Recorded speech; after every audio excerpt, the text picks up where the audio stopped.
காதல் சுகுமார் என்ன ஏமாத்திட்டாரு. துணை நடிகை குமரல். காதல் சுகுமார் இவரு சின்ன சின்ன ரோல்ஸ்ல காமெடியனா தமிழ் சினிமாவுல நிறைய படங்கள் நடிச்சிருக்காரு. இவரு 2-3 படம் டைரக்ட் பண்ணதாவும் சொல்லப்படுது. அது மட்டும் இல்லாம ஒரு சில ஷார்ட் பிலிம்ஸ்லயும் நடிச்சிருக்காராம். அந்த மாதிரி ஷார்ட் பிலிம்ல நடிக்க போகும் பொழுதுதான் அங்க நடிக்க வந்த துணை நடிகை ஒருத்தவங்க கிட்ட நம்பர் வாங்கி பேச ஆரம்பிச்சிருக்காரு. ஆரம்ப காலத்துல திரைப்படங்கள்ல சான்ஸ் வாங்கி தரதா சொல்லி இவங்க கிட்ட பேச ஆரம்பிச்சவரு அதன் பிறகு சந்தானத்தை ஹீரோவா வச்சு ஒரு திரைப்படம் வரப்போகுது, அந்த படத்துக்கு நான் தான் டைரக்டர்னு இவங்க கிட்ட போய் சொல்லி பழகிருக்காரு. சந்தானம் நடிக்க போற படத்துல நமக்கும் ஒரு சான்ஸ் கிடைச்சா நல்லா இருக்குமே நினைச்ச இவங்களும் இவர் கூட பழக ஆரம்பிச்சிருக்காங்க. திருமணமாகாத இவங்க கிட்ட இவர் என்ன சொல்லி பழக ஆரம்பிச்சிருக்காருன்னா, எனக்கு ஆல்ரெடி கல்யாணம் ஆகி டிவோர்ஸ் ஆகிருச்சுன்னு போய் சொல்லி பழக ஆரம்பிச்சிருக்காரு.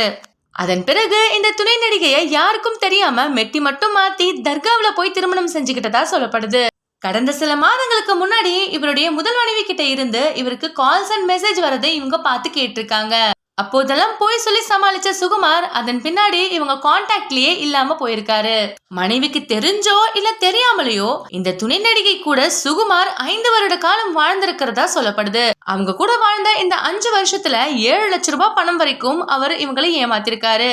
இப்போ ரீசெண்டா கொடுத்த இன்டர்வியூக்கள்ல இவங்க பணம் மற்றும் வாழ்க்கையை இழந்து தவிச்சிட்டு இருக்கிறதா புலம்பியிருக்காங்க.